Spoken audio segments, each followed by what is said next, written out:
The engines on the island of Sodor were very excited. The circus was coming. There would be clowns, acrobats, and many types of animals. The fat controller came to see the engines. "The circus has arrived at Brendam Docks," he said. "Duck and Oliver, you are to collect the circus. It will be very heavy for one engine to pull it alone."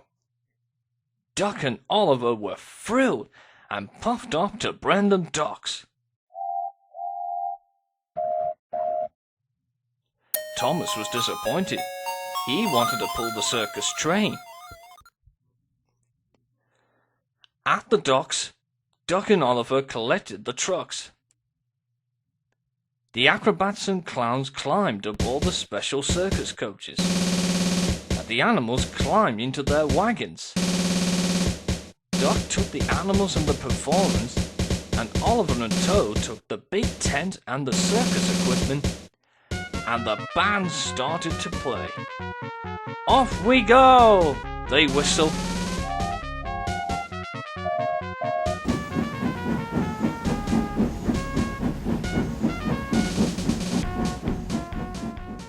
Thomas watched as the circus train left. He was very sad that he wasn't pulling it. Suddenly, Cranky shouted, "Crank my gears!" "What's the matter, Cranky?" called Thomas. "Look, Thomas!" cried Cranky. Thomas looked and saw that there was one truck left behind, and inside was the tallest animal Thomas had ever seen. "Bust my buffers!" he gasped. "What is it?" "It's a giraffe," replied Cranky. Thomas was surprised. He had never seen a tall animal like a giraffe before. "The poor thing," said Thomas. "Duck and Oliver must have left him behind." Thomas was worried. Then he had an idea. "Don't worry, Mr. Giraffe. I'll get you to the circus in no time," he wished. "But you don't know the first thing about looking after giraffes," snapped Cranky. "Not really," said Thomas, "but I have got to get this giraffe to the circus at once."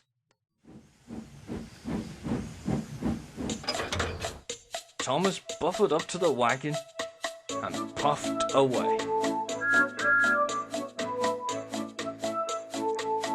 Thomas puffed cheerfully through the countryside. The giraffe was enjoying the view of the island.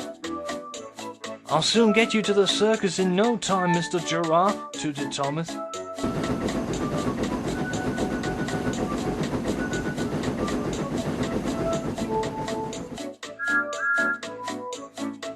Along the way, he met Emily.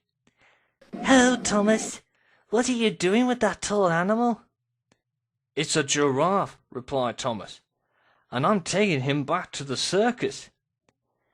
"That's very grand of you," said Emily, and that made Thomas feel very proud.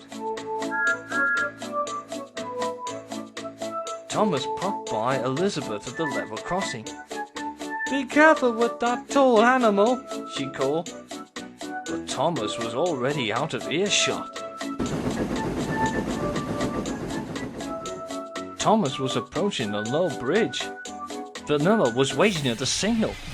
"Look out, Thomas!" Vanilla cried. Thomas applied his brakes and stopped just in time. "The giraffe is too tall to go under the bridge," said Vanilla. "Not if he sits down," whistled Thomas. "Sit down, Mr. Giraffe." But the giraffe didn't want to sit down. He just wanted to look at the view. "Bother," wished Thomas. "I'll have to go another way."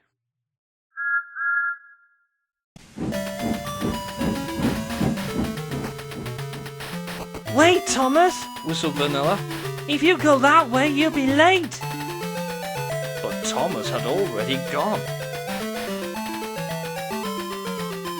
Thomas puffed through the woods.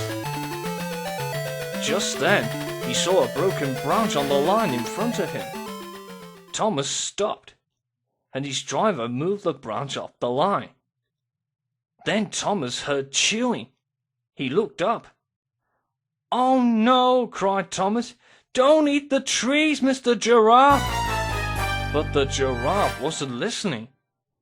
Thomas was upset. Cranky was right, he wheezed. "I don't know anything about looking after giraffes. What am I gonna do?" Just then, he heard the sound of another engine. It was Duck. He had brought the giraffe keeper to tell the giraffe what to do. "Hello, Thomas. Are you looking after your tall friend?" chuckled Duck. Thomas just smiled. The giraffe sat down and the engine set off for the circus.